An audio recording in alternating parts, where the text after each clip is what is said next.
para a palavra de Deus, que está no livro de Hebreus, capítulo 12. Hebreus, boa noite, gente, tudo bem? Vocês estão quietinhas aí? Tem alguém de vocês que quer dar uma palavra? Tem? Olha, eu vou ceder 10 minutos do meu tempo aqui. Tem alguém que quer dar uma palavra? Não? Então tá bom, fique à vontade aí, tá? Aqui não é outro lugar senão a casa do nosso Deus. Amém? Hebreus capítulo 12, versículos 12 e 13, apenas 2 versículos.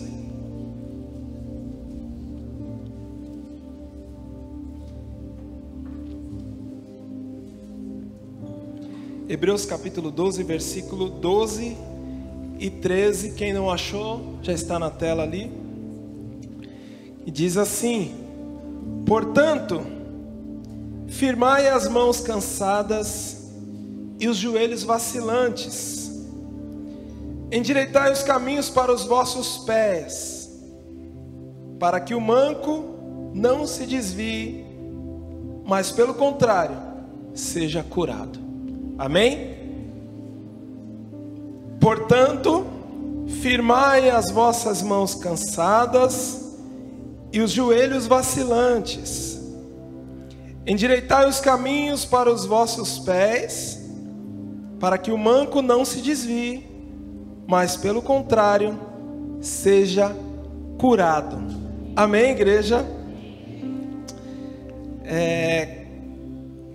Antes de começar a pregar, eu quero trazer uma curiosidade aqui para a igreja. Não sei se todos sabem, é um negócio até meio confuso, né? Mas os hebreus, os israelitas e os judeus são um povo só, amém, igreja? É o mesmo povo. Esses nomes vieram em algumas fases, né, da vida deles, do propósito de Deus sobre eles, né? O primeiro hebreu veio de Éber, que era avô de Abraão. Então Abraão foi chamado por Deus: de ti farei uma grande nação. E o avô de Abraão chamava Éber, então daí deu-se o nome de Hebreus. Em seguida, o nome de Jacó foi mudado para Israel. E Israel, né, foi o pai das 12 tribos. Então, a partir daqui, o povo de Deus passou a se chamar o povo de Israel, né? E também os judeus. Por que os judeus? Por causa da tribo de Judá. Foi da tribo de Judá que veio o rei Davi, e lá na frente, próprio Jesus, né? É só uma curiosidade aí para a gente poder entender um pouco melhor esse negócio, que é confuso, né? Às vezes você fala os hebreus, aí você pensa num povo, aí você fala os judeus, você pensa em outro povo, né? Então, partindo aqui desse princípio de que é o mesmo povo, eu gostaria aqui de dar essa introdução. Os judeus, eles se baseavam na Torá, né? Na lei de Moisés, os 5 primeiros livros da Bíblia, e era a religião, né? Era a religião deles. Porém, a religião estava corrompida.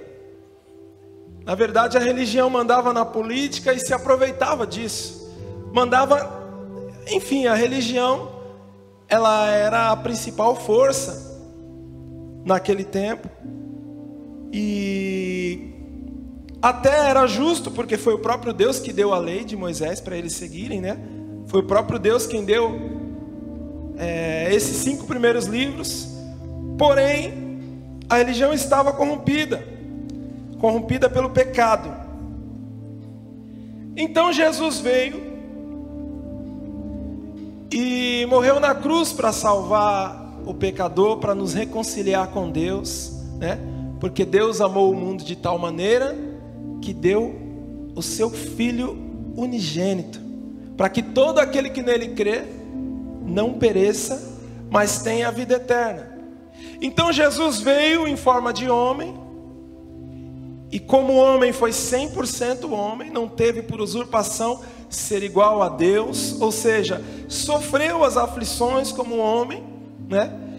E foi levado até a cruz como final do seu propósito. Morreu e ao terceiro dia ele ressuscitou. Ressuscitou e foi visto por bastante gente, mais de 500 pessoas viram Jesus ressurreto, né? E depois na sua ascensão, voltando para os céus. Bom, inaugurava-se aí o tempo da graça, né? O sacrifício de Jesus, ele foi o sacrifício suficiente, amém? Quem morreu antes de Jesus, lá nos primeiros tempos, né? Precisava na época fazer um sacrifício de animal, simbolizando já o sacrifício da cruz, né? O Cordeiro de Deus, um cordeiro sem mancha, não era isso? Então, o sacrifício de Jesus foi suficiente para salvar aqueles, né, que fizeram sacrifício de animais, e também o sacrifício de Jesus foi suficiente para salvar aqueles que vieram pós, amém? Até Jesus decidir fechar a porta da graça, a porta vai ficar aberta, amém? E todo aquele que nele crê, não vai perecer, mas vai ter a vida eterna. Com base nisso, muitos se converteram ao cristianismo.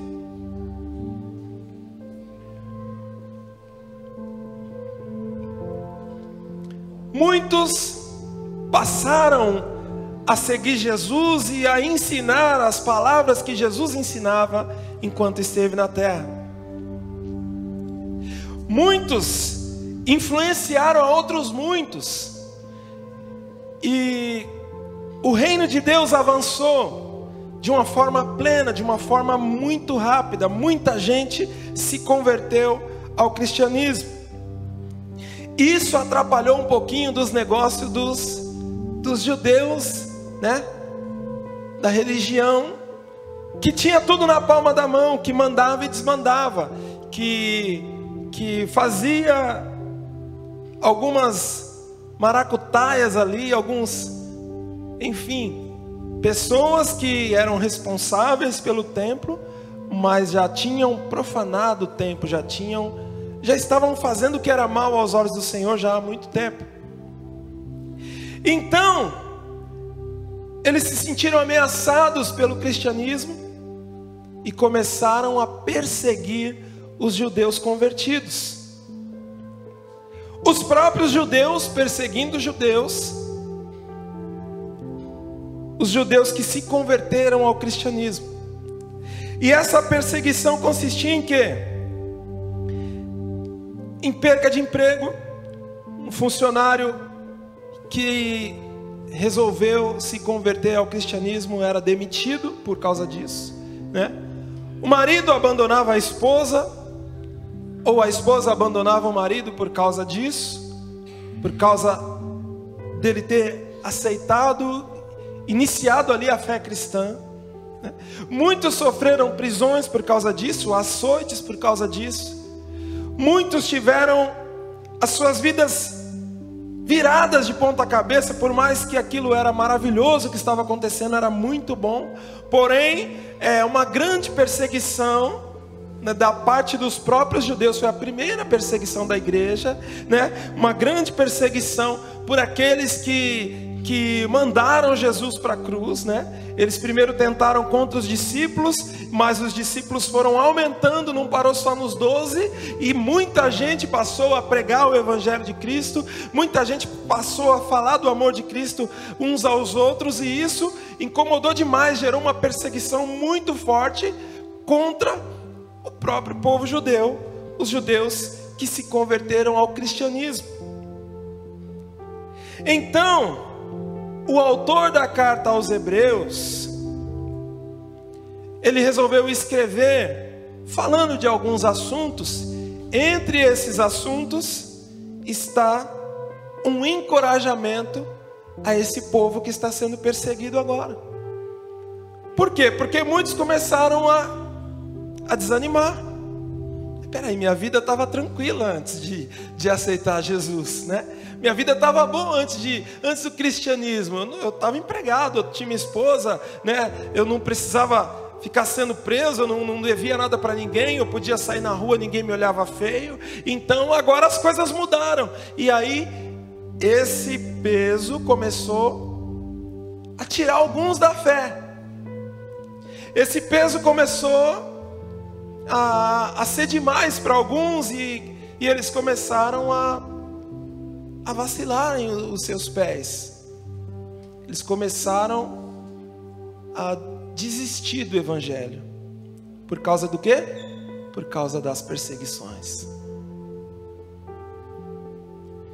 Então, o autor da carta aos Hebreus, que a Bíblia não revela quem é, ele tocou nesse assunto, encorajando o povo, e eu gostaria de meditar nessa carta com você, mas eu quero começar aqui do versículo 1 do capítulo 12.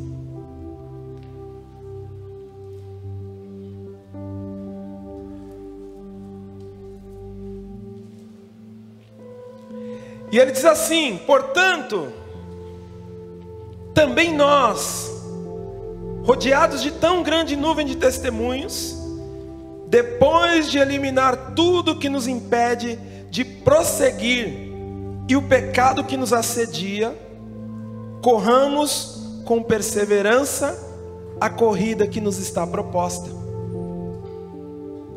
O que o autor está dizendo aqui? Ele está dizendo: muitos estão olhando para vocês, esperando vocês caírem para te julgar. Muitos estão olhando e testemunhando os milagres, a obra maravilhosa que Deus fez na vida de vocês, e estão incomodados com isso. Muitos só estão esperando você cair para dizer: olha lá, tá vendo? Não falei que ia dar errado. É grande número de testemunhas.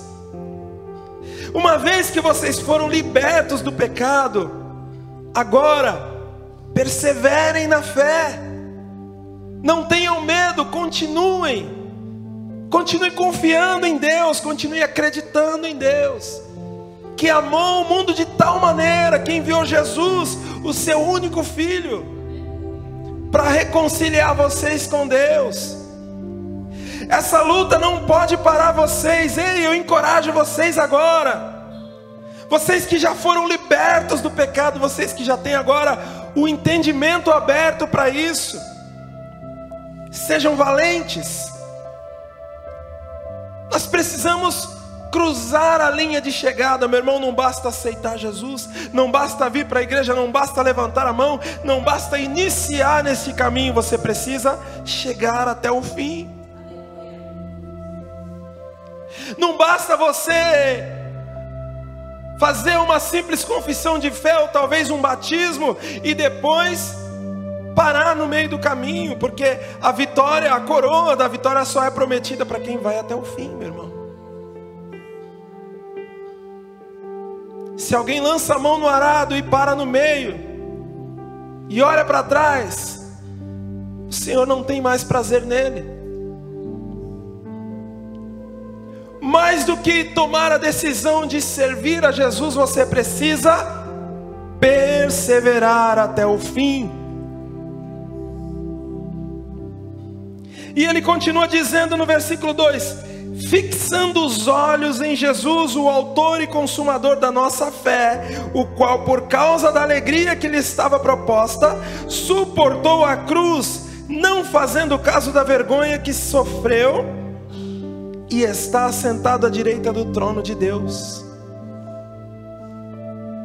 O que o autor está dizendo aqui? Ele está dizendo: olhem para Jesus, que motivado pelo prêmio do seu trabalho. E qual foi o prêmio do trabalho de Jesus? A nossa reconciliação com Deus.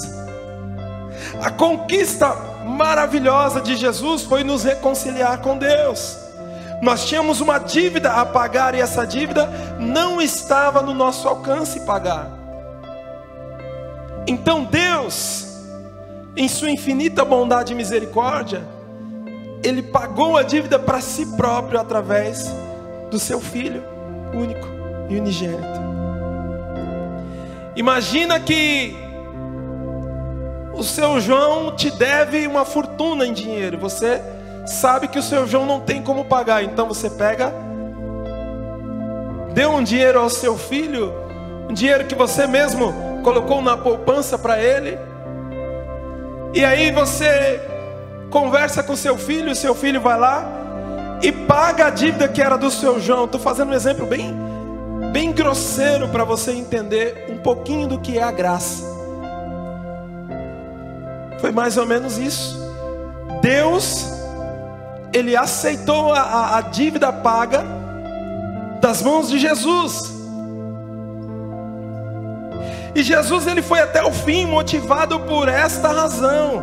Ele sabia que o prêmio do seu trabalho era a reconciliação do homem com Deus. Então Jesus suportou a cruz por causa disso. Ele ignorou a vergonha, Ele ignorou a dor, porque Ele sabia a causa nobre pela qual estava lutando. Jesus conhecia a causa nobre pela qual estava lutando, e isso o motivava a ir até o fim, a continuar. Então o autor de Hebreus, ele fala assim: olhem para Jesus, fixando os olhos em Jesus, no exemplo de Jesus, permaneçam até o fim. Porque Jesus foi motivado pela alegria de ver o propósito cumprido. E depois de ter vencido, depois de ter chegado até o fim, Ele foi honrado por Deus e está agora sentado à direita de Deus, no seu trono de glória. Ei, meu irmão, vale a pena chegar até o fim. Ah, pastor, é tanta luta. Oh, meu irmão, sem luta não tem vitória. Amém? E a recompensa de Jesus, como está escrito: tu verás o fruto do teu trabalho e te alegrarás. Jesus nos reconciliou com Deus, e esse é o fruto do teu trabalho. E por conta dessa motivação, Ele abriu mão de muitas coisas. Ele preferiu sofrer. Ele ignorou o sofrimento, Ele ignorou a vergonha da cruz, e Ele foi até o fim. E o conselho de Deus para nós é: fixando os olhos em Jesus, continue caminhando, não parem. Versículo 3 diz: assim considerai aquele que suportou tal oposição dos pecadores contra si mesmo, para que não vos canseis e fiqueis desanimados. Ou seja, Jesus suportou coisas muito piores do que as coisas que vocês estão suportando. Jesus passou por coisas muito piores. Se apeguem no seu exemplo, para não se cansarem no meio do caminho. Se apeguem no exemplo de Jesus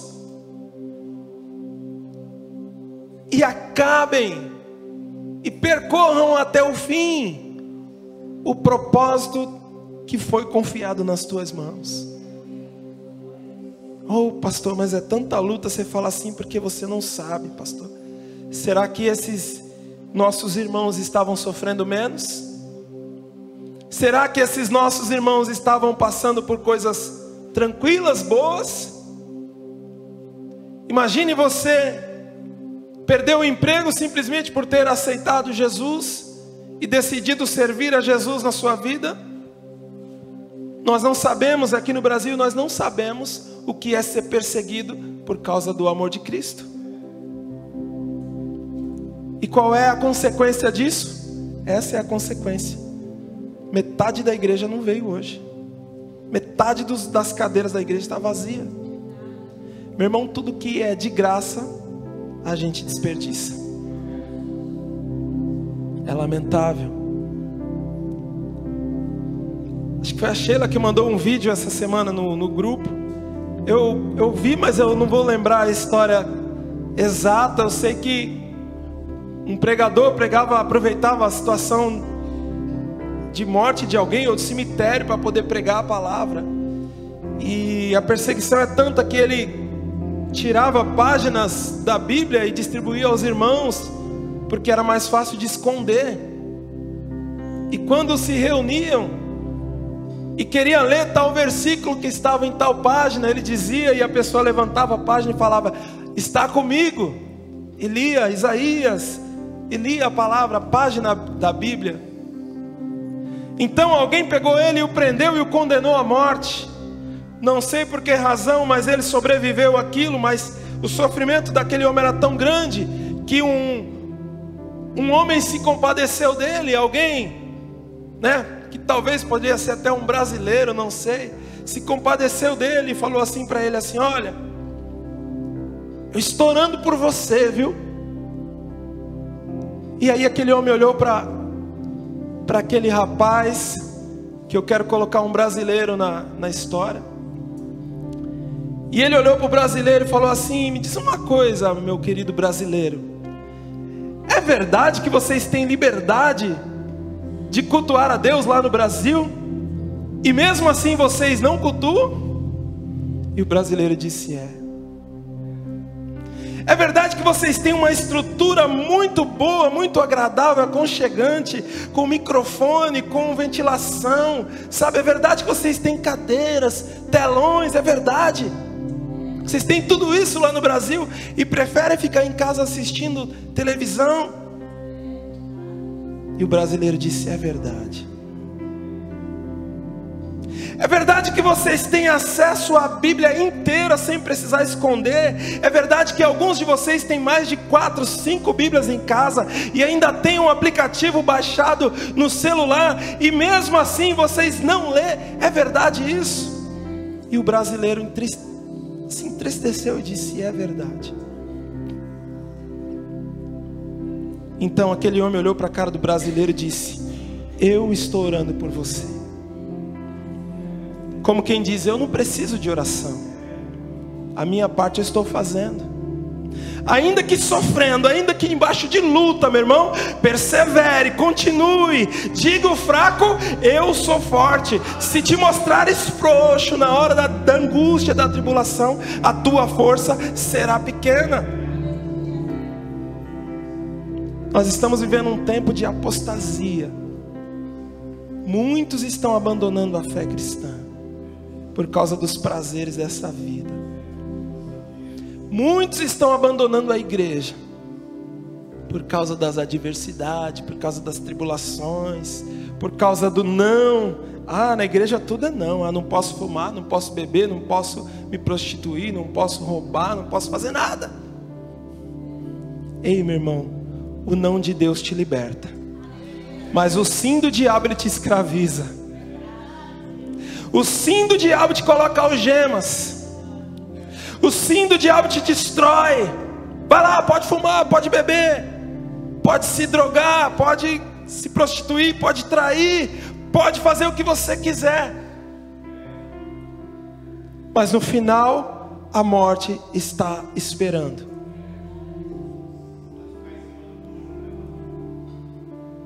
Ei, meu irmão, fixando os olhos em Cristo, o maior exemplo, que sendo filho de Deus, não teve por usurpação ser igual a Deus. Ou seja, ele não utilizou a condição de Deus para amenizar o seu sofrimento, para amenizar a sua vergonha, para amenizar a sua angústia. E por que eu e você não queremos passar por nada? Nós somos dodóizinhos.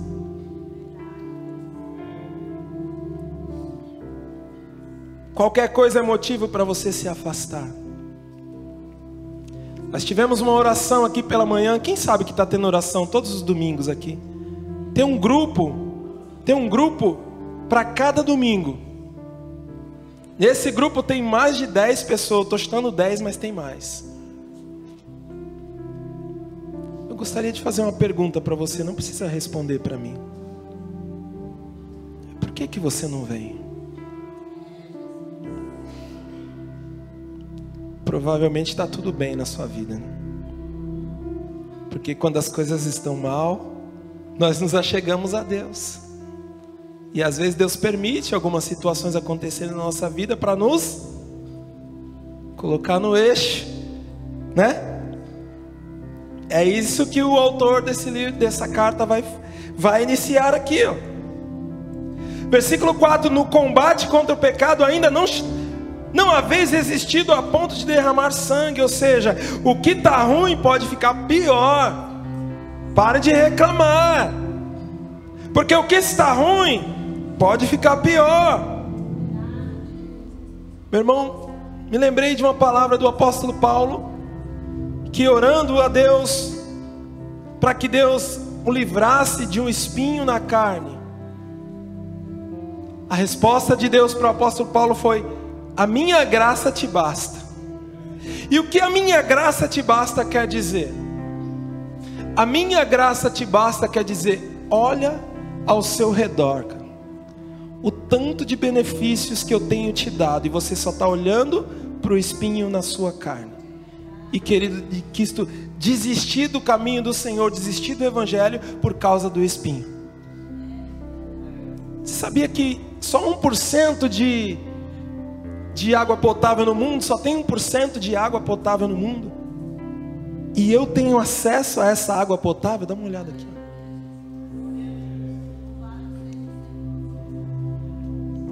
Você sabia que nem todo mundo tem uma roupa bonita para vestir, um almoço gostoso para se alimentar? Você sabia que tem muita gente no hospital internado agora com uma doença de morte? E você está aqui? Você sabia que tem muita gente sendo julgado agora pelo crime organizado? Você sabia que tem muita gente agora sofrendo perseguição em outros países por ser cristãos? Você sabia disso? Meu irmão, no combate ao pecado ainda não haveis resistido até o ponto de derramar sangue. Para de olhar só para o problema. Para de olhar só para o espinho. Ah, hoje eu não vou não. Parece que o significado de culto mudou. Agora não se cultua mais. Agora se é cultuado. Ou seja, né? Vou na igreja para receber alguma coisa de Deus. E se está tudo bem, eu não preciso ir para a igreja. Vou para a igreja fazer o quê? Hoje de manhã tinha 3 pessoas aqui. Eu, o Rodrigo e o Danilo Sassá. Quantas pessoas tem nessa igreja? E eu falo isso do dia de hoje, mas e os outros grupos? Está sendo bem frequentados os outros grupos? Com certeza também não. E o que nós estamos esperando acontecer, igreja? Uma perseguição no nosso país, para a gente se voltar para Deus e vir para a igreja, e vir orar, e ler a palavra de Deus, e vir cultuar ao Senhor. O que é que nós estamos esperando aqui no Brasil, para servir ao Deus que nos reconciliou com Ele próprio?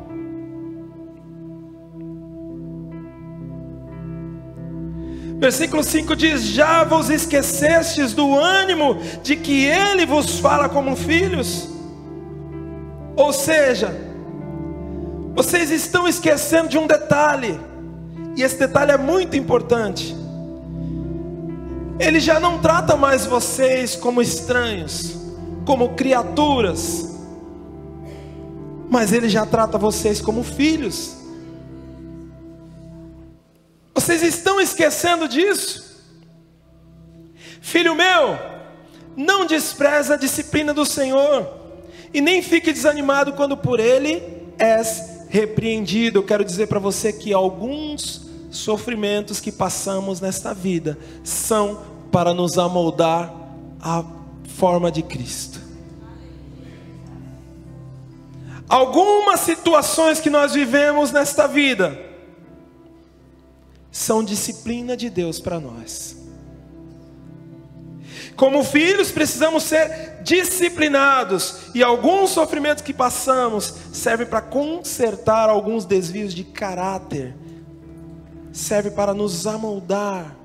A Bíblia fala: não vos conformeis com este mundo, não se amolde, não se coloque na mesma forma que o mundo. Automaticamente, alguns sofrimentos são permitidos por Deus para nos amoldar na forma de Cristo, na forma que agrada a Deus. E isso é uma forma de amar, amém? Porque se Deus ele não nos amasse, Ele não nos corrigia, e deixava as coisas do jeito que está. Mas por amor Ele nos ama, Ele nos corrige. E às vezes a correção ela é mal vista por nós, a ponto da gente se desanimar da fé, a ponto da gente não querer mais cultuar a Deus, a ponto da gente se desinteressar pelas coisas do reino de Deus.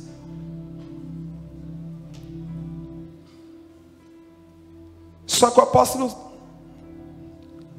eu temo dizer que é o apóstolo aqui, mas o autor aqui de Hebreus, ele nos chama a atenção para esse detalhe. Não se esqueçam que vocês foram feitos filhos de Deus. Vocês não são mais criaturas de Deus, apenas criaturas. Vocês não são desconhecidos, como no final ele vai dizer para alguns: apartai-vos de mim, porque eu não vos conheço. Vocês se tornaram filhos de Deus, conhecidos de Deus. E ele mesmo falou: já não chamo mais vocês de amigos, mas de filhos. E uma vez filhos, agora que nós precisamos nos achegar mais ao nosso Pai Celestial, agora que nós precisamos fazer mais para estar mais perto dEle, para estar conforme a sua vontade, o seu querer, conforme o que o agrada. Mas ao contrário, o que eu vejo é que muitos cristãos estão desanimados, entristecidos, se distanciando da graça e da misericórdia de Deus.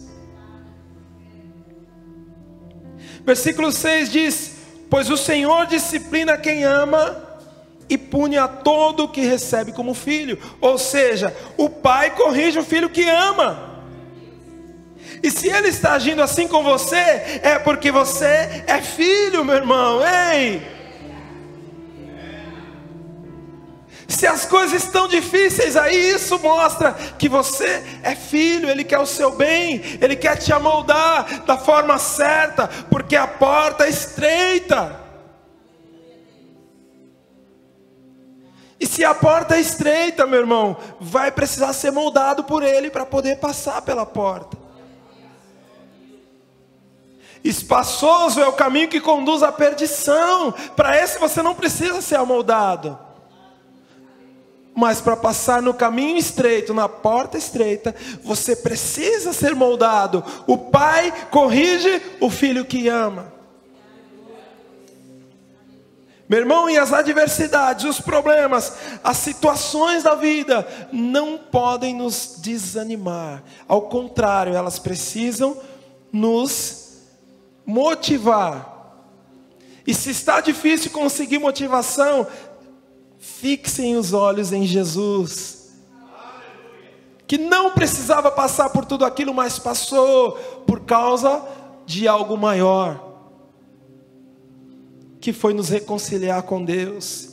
E depois de ter vencido, está sentado num trono à direita de Deus. E a Bíblia diz que Deus lhe deu um nome que é sobre todo nome, nos céus e na terra e debaixo da terra. E ao nome de Jesus todo joelho se dobrará e toda língua confessará que Ele é o Senhor. Vale a pena, meu irmão, cruzar a linha de chegada,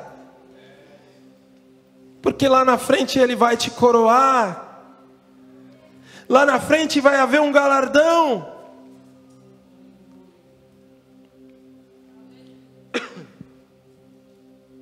Versículo 7 diz: é visando a disciplina que perseverais.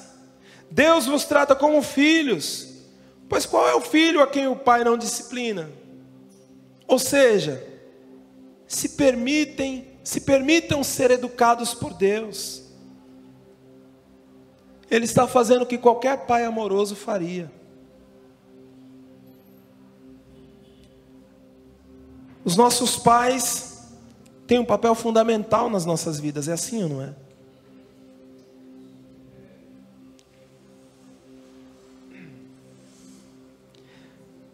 Mas se está sem disciplina, da qual todos se têm tornado participantes, então não sois filhos, mas sois bastardos, filhos ilegítimos. Se eu não me permito ser corrigido por Deus, logo, eu não estou na condição de filho. E não é Deus que está impondo isso para mim, sou eu que estou negando a Ele, apostatando a minha fé, por causa das adversidades, das tribulações,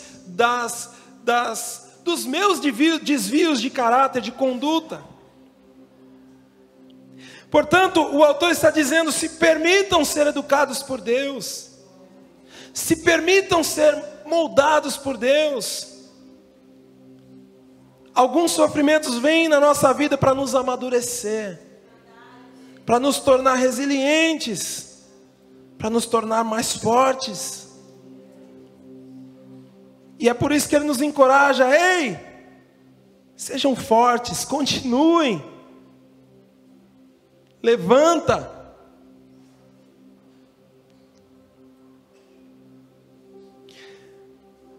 Versículos 9 diz, além disso, nós tínhamos os nossos pais para nos disciplinar, e nós os respeitávamos.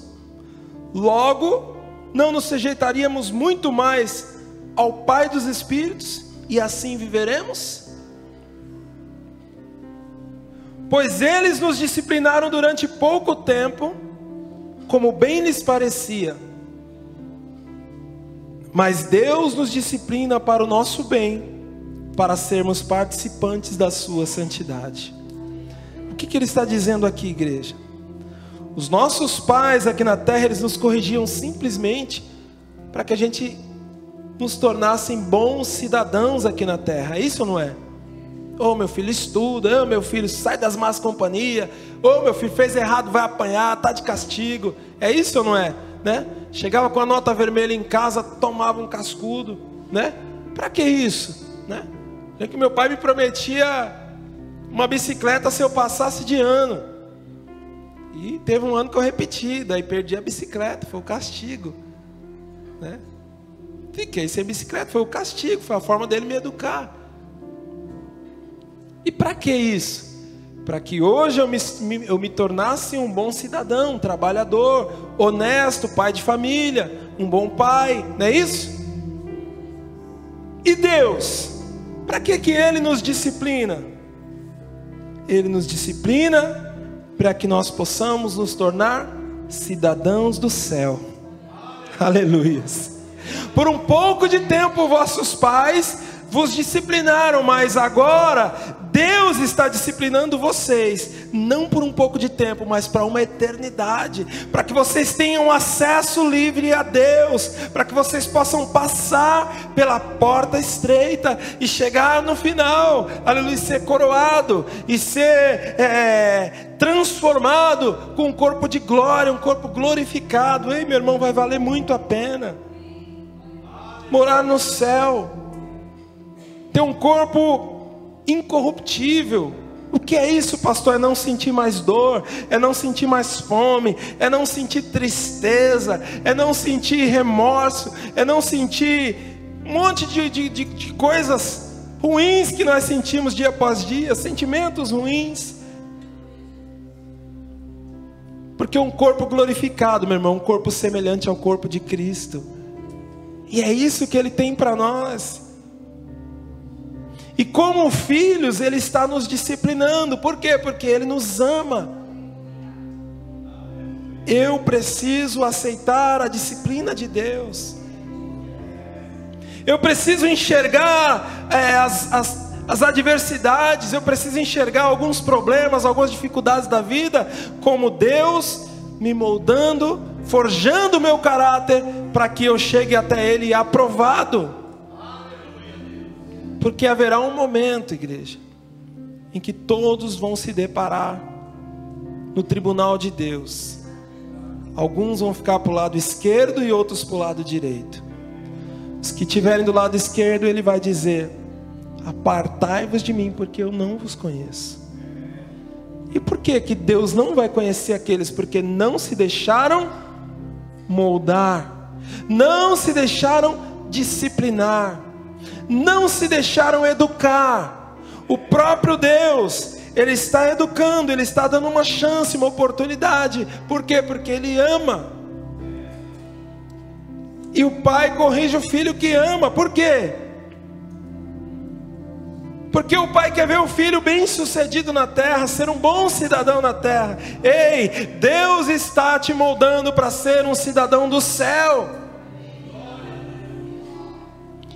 Se isso não te motivar, eu não sei mais o que pode te motivar. Se isso não pode criar dentro de você um desejo por estar na casa do Senhor, por cultuar a Ele, por agradecer a Ele, se isso não é motivo suficiente para você orar mais, sabe, pedindo ajuda: Senhor, eu sei que o Senhor está me moldando, Pai, eu sei que o Senhor está me ajudando, Senhor, eu sei que o Senhor está me disciplinando, mas me ajuda, Senhor, porque está difícil. Ao contrário disso, as pessoas estão se distanciando. Como é que querem a ajuda de Deus? Como é que Deus vai te ajudar se você não pedir?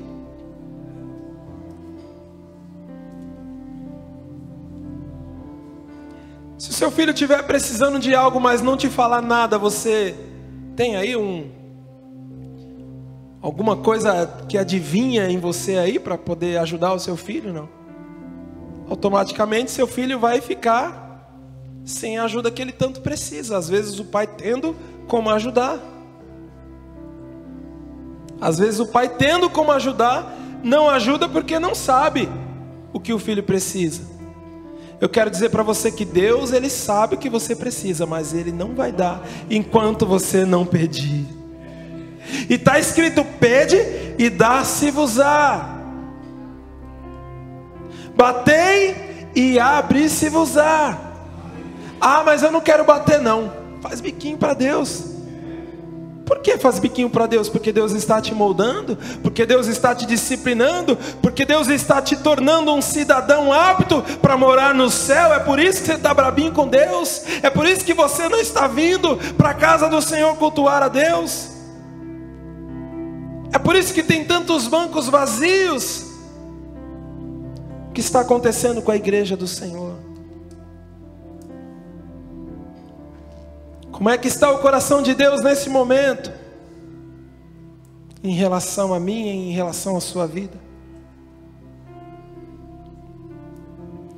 Estamos vivendo dias difíceis, igreja.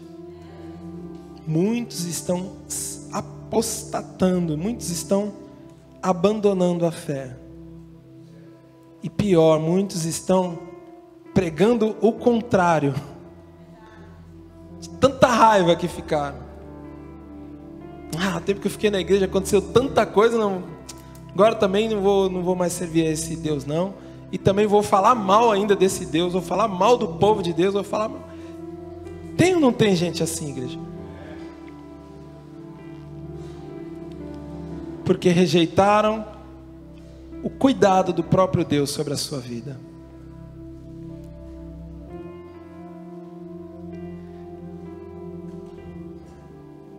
Versículo 11 diz, estamos caminhando já para o final: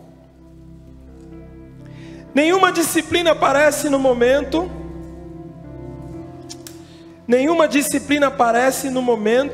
motivo de alegria, mas de tristeza. Depois, porém, produz um fruto pacífico de justiça, que por ela tem sido exercitado. Meu irmão, vamos ser honestos e sinceros, não é gostoso passar por disciplina. No momento da disciplina nós nos entristecemos, no momento da disciplina nós ficamos aborrecidos, de carinha feia, é desagradável. Porém, o efeito da disciplina é bom. O efeito do sofrimento, o efeito da adversidade, ele é bom. Porque ele nos molda. Porque ele nos torna mais experientes. Porque ele nos torna mais fortes, resilientes. Não é qualquer vento que derruba um crente provado. Não é qualquer vento que derruba um crente disciplinado por Deus. Ele disciplina, mas ele cuida. Quanta surra seu pai já te deu? Mas vai alguém de fora bater em você para você ver. É assim ou não é? E Deus está de olho.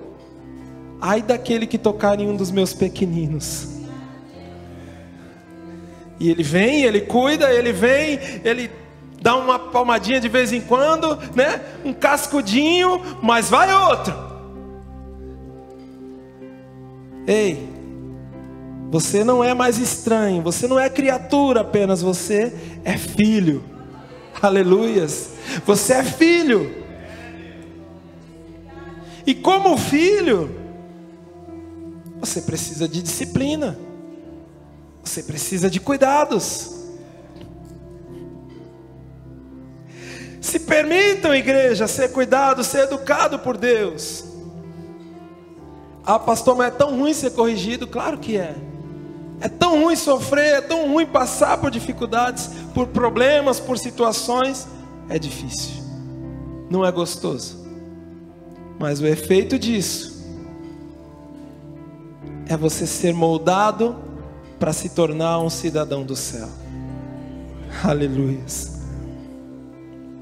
Versículo 12 entra no tema onde nós colocamos aqui: persevere, siga o exemplo de Jesus. Está escrito no 12: portanto, firmai as mãos cansadas e os joelhos vacilantes. Portanto, continuem trabalhando.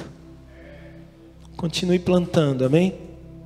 Levanta cedo, cava a terra, jogue a semente dentro, tape novamente o buraco, regue a terra e continue trabalhando. Porque o fruto disso é a eternidade com Deus. Aleluia. O fruto disso é muito maravilhoso, é muito especial. E isso precisa te motivar.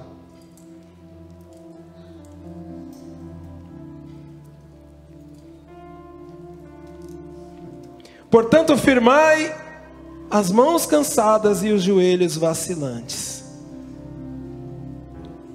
Quem já ficou com o joelho trêmulo aqui? É difícil ficar de pé, né? Mas a palavra de Deus está te encorajando nesta noite. Firmai o joelho vacilante. Ei, se levanta. Para de se fazer de coitado. Para de sentir pena de si mesmo, cara. Olha para o alvo que é Jesus. Será que é só você que sofre? Será que não tem ninguém pior do que você? Passando por problemas piores do que os seus? Tem muita gente que realmente está passando por problemas piores do que os seus e está nesta hora de pé, trabalhando, glorificando a Deus, buscando a face de Deus. Ei, você sabia que tem pessoas agora que não enxergam, mas estão lendo a Bíblia em braille, colocando o dedinho lá? Olha só a dificuldade que ele está tendo para ler, mas ele está lendo. Você sabia que tem pessoas surdas que está vendo agora uma linguagem de libras, não é isso? Para poder ouvir, para poder entender a Bíblia, para ter acesso à palavra de Deus, enquanto você que pode ouvir não está vindo por causa dos seus pequenos problemas. E o conselho de Deus para nós nesta noite é: continuem trabalhando, continuem caminhando, ei, não parem, porque se você parar, vai ser pior. Mas se você continuar, meu irmão, no final, meu irmão, eu trabalho por causa do final. A minha esperança está lá no fim.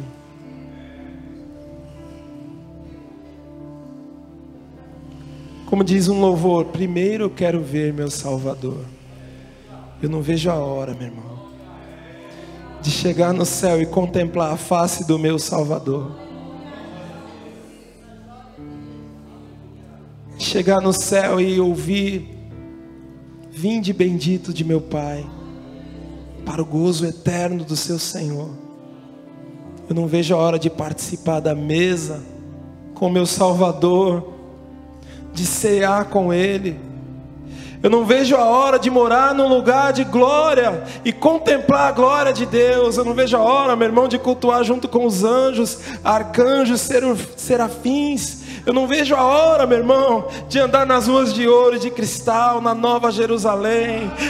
Meu irmão, se isso não me motivar, o que é que pode me motivar, meu irmão? Se isso não me atrair para a casa do Senhor, o que é que pode me atrair então? Se levante, meu irmão, sacode a poeira aí. Pastor, eu queria tudo isso, mas eu não queria abrir mão das coisas que eu gosto. Não dá para ter tudo, né? Você vai precisar abrir mão de alguma coisa, meu irmão, para viver em santidade para com Deus. Versículo 13 diz: endireitai os caminhos para os vossos pés, para que o manco não se desvie, mas pelo contrário, que ele seja curado. Ou seja, traça uma meta e persiga essa meta. Qual é a sua meta nesta noite? A minha meta é chegar no céu. Abre sua Bíblia no livro de 2 Coríntios 4, versículo 17 e 18. 2 Coríntios 4, 17 e 18. 2 Coríntios 4, 17 e o 18 também está dizendo: porque a nossa leve e momentânea tribulação produz para nós um peso eterno de glória muito excelente, não atentando nós nas coisas que se veem, mas nas coisas que não se veem, porque as que se veem são temporárias, e as que não se veem são eternas. Aleluia. Quem entendeu o que foi lido aqui neste momento? Aleluia. Se você ficar olhando para a circunstância, meu irmão, você não vai aguentar. Meu irmão, as coisas vão acabar. Olhe para as coisas eternas, olhe para o galardão, olhe para o fim. Agora abre aí para mim Romanos 8, 18. Romanos 8, 18, já vamos encerrar. Romanos 8, versículo 18. Está dizendo: porque para mim tenho por certo que as aflições desse tempo presente não são para se comparar com a glória que em nós há de ser revelada. Aleluia. Ei, meu irmão, vai valer a pena. Quem acredita no que foi ministrado aqui nesta noite? Vai valer a pena, meu irmão. Persevera, fica firme. Se tiver difícil, peça ajuda. Olhe para o exemplo de Jesus. Continue trabalhando, olhe para suas mãos cansadas, olhe para os seus joelhos vacilantes e fala: eu vou continuar, eu não vou parar. Aleluia. Se eu tiver que te dar um conselho nesta noite, meu irmão, esse conselho é: não se afaste da casa do pão. Aqui há alimento para nós, para as nossas almas. Se eu tiver um conselho para te dar nesta noite é: supere as suas adversidades, sabendo que você é filho, e como filho, está sendo disciplinado, está sendo moldado para entrar no céu. Aleluia. Quem quer morar no céu aqui nesta noite? Aleluia. Então diga: eu Aceito a disciplina de Deus sobre a minha vida. Aplauda e glorifica o nome santo do Senhor. A Ele a honra, a Ele a glória, o domínio e o louvor para todos sempre. Aleluias.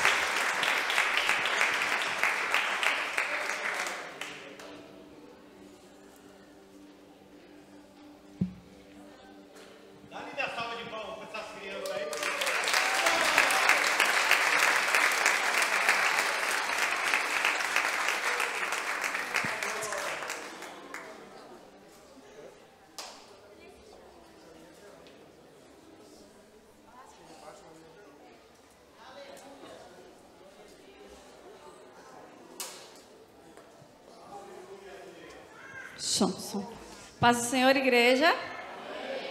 Eu fiquei responsável de trazer uma palavra para os pais, né?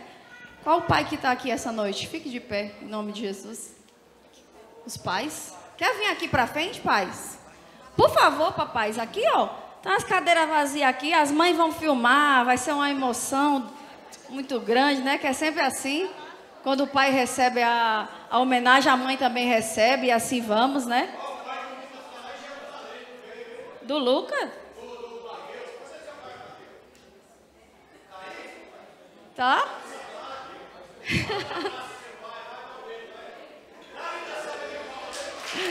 Ai, ai. Ó, filma aqui. Irmãos, por incrível que pareça, né, Aline? A palavra certinha. A Aline falou, olha, acho que combina João 1,12. Irmãos, abre aí João 1,12.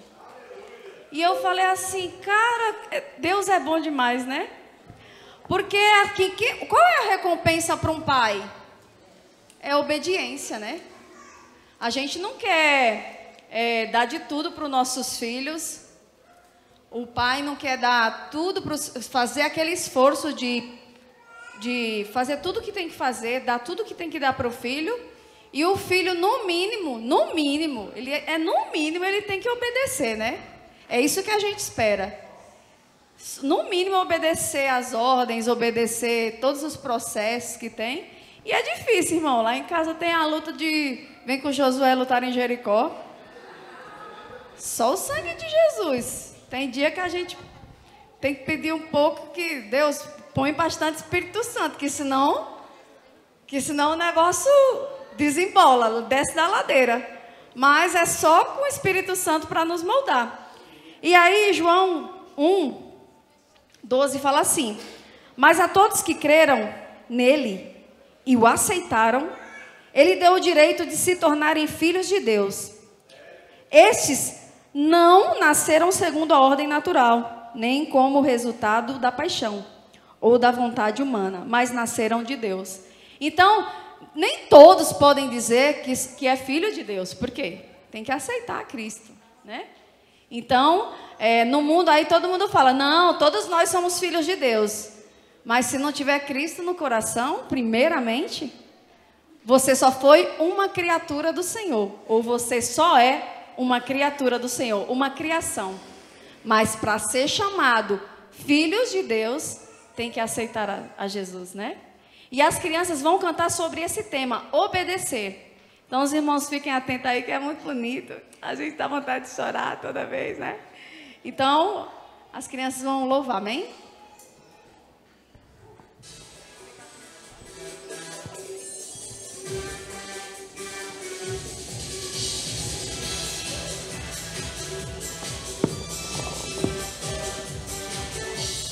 Obedecer é mais que importante, é prova de amor.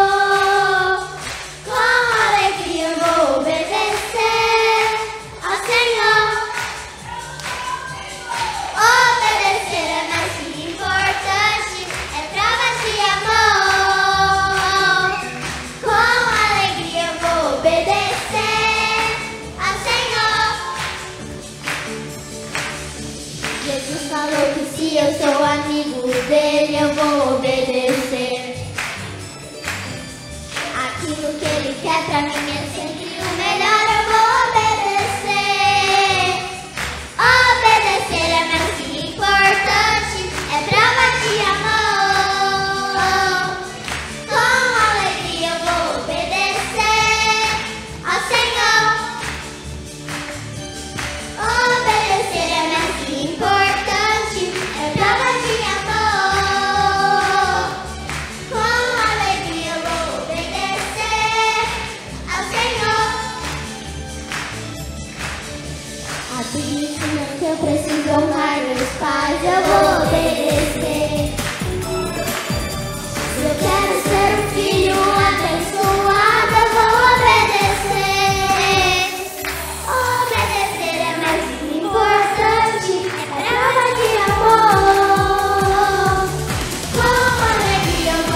a gente queria convidar todos os pais aqui na frente, né? Quem vai orar? A Maria vai orar? Eita Deus! Vai orar todo mundo aqui. Depois vocês estarão recebendo uma lembrancinha. Fiquem aqui, tá? Assim que vocês receberem a oração, que as meninas, os servos vão estar auxiliando e entregando uma lembrancinha para vocês. Amém?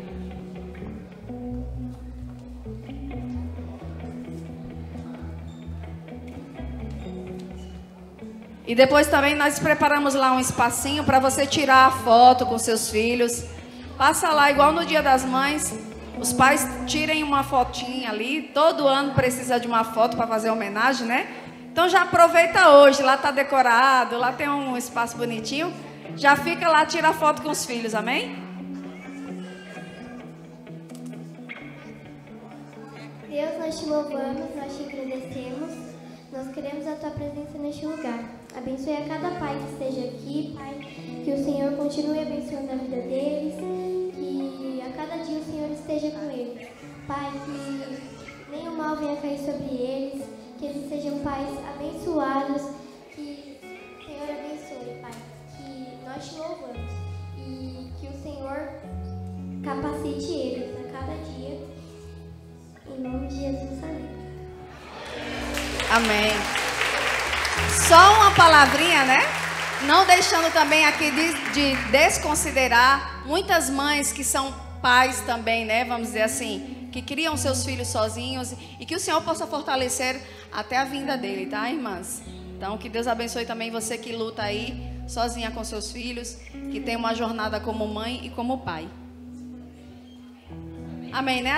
Meninas, podem entregar aqui, por favor? Não sentem ainda? Você já entrega e já está encerrado, né? Só vai ter a bênção apostólica. E aí as crianças vão lá, já abraçam os pais, ó, já fica uma coisa muito bonita, muito romântica.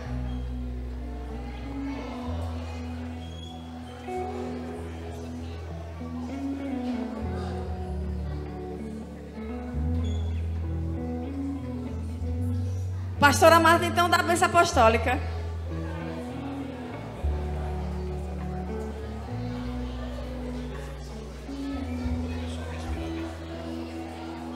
Irmãos, respira bem fundo e vamos levantar as nossas mãos e agradecer a Deus, né?